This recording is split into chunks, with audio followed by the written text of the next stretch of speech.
जय माता के सारे भक्तानों, सारे संगतानों, राधे राधे, जय श्री कृष्णा। सारे जगत के पालनकर्ता श्री विष्णु भगवान जी, माँ सरस्वती जी और गुरु महाराज के चरणों में नमस्कार करके इस एकादशी महात्म की कथा को शुरू करता हूँ। बोलो गणपति गणेश महाराज की जय, लक्ष्मी नारायण भगवान की जय, एकादशी महात्म की जय।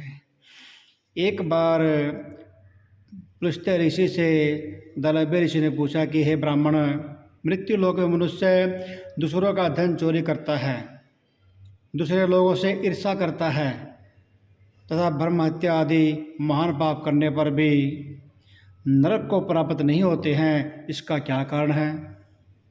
सो आप कृपा करके मुझे बताइए, आपकी बड़ी कृपा होगी। पुलस्त्य ऋषि जी ने कहा कि हे महाराज, आपने यह बड़ा ही गंभीर प्रश्न पूछा है। जिस गुण तत्व को ब्रह्मा विष्णु और इंद्र आदि भी नहीं जानते हैं, उसे सुनो। माघ महीने के प्रारंभ से ही मनुष्य को स्नान आदि से सर्वथा शुद्ध रहना चाहिए।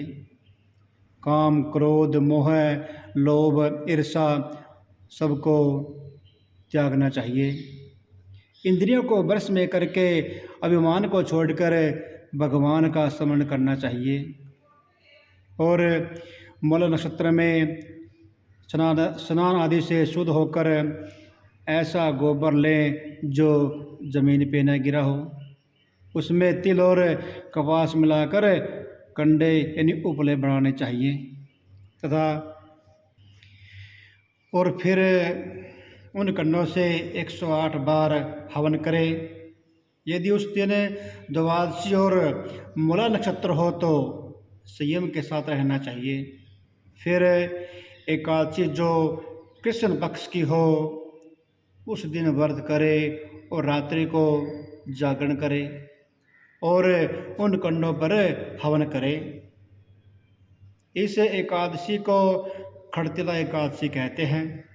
दूसरे दिन धूप दीप नैवेद्य से भगवान का पूजन करना चाहिए और खिचड़ी का भोग लगाकर उसी दिन भगवान श्री कृष्ण जी का पूजन विधि विधान से करना चाहिए तथा पेठा, नारियल या सुपारी सहित अर्घ देकर स्तुति करनी चाहिए, भगवान का स्मरण करना चाहिए।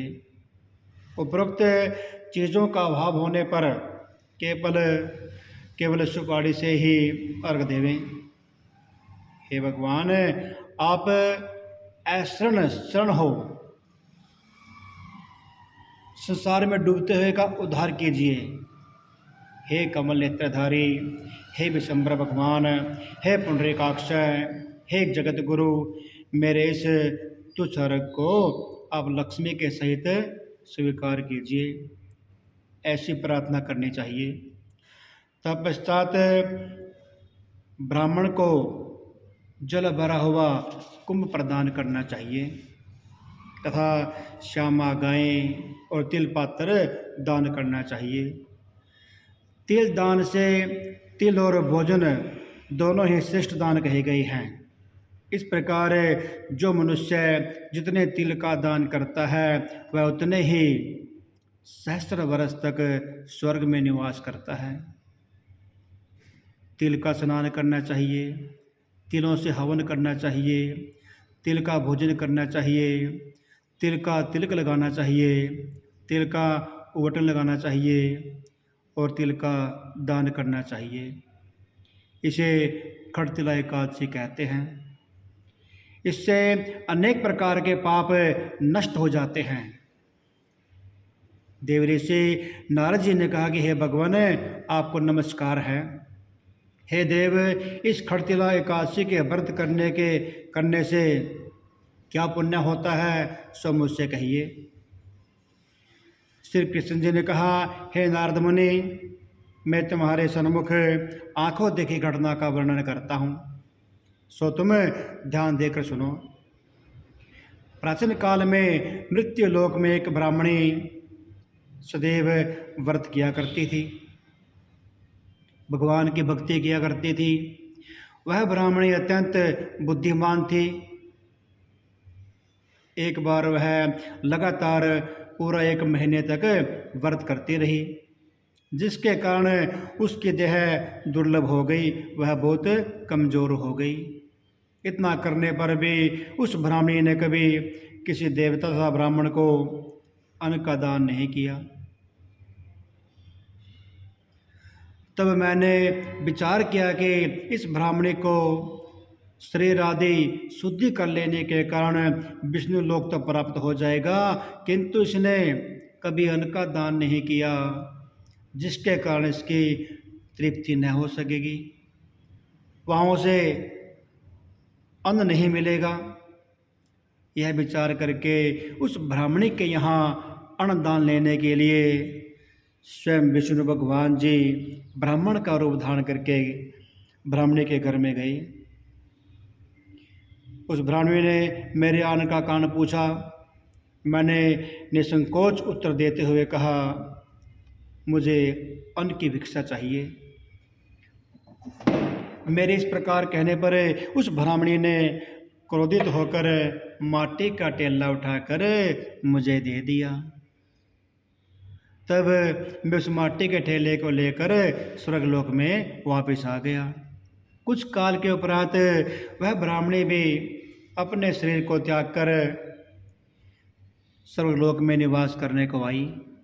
हे नारद, तब उस ब्राह्मणी को माटी का ठेला देने के कारण एक सुंदर घर मिल गया, बड़ा सुंदर महल मिल गया।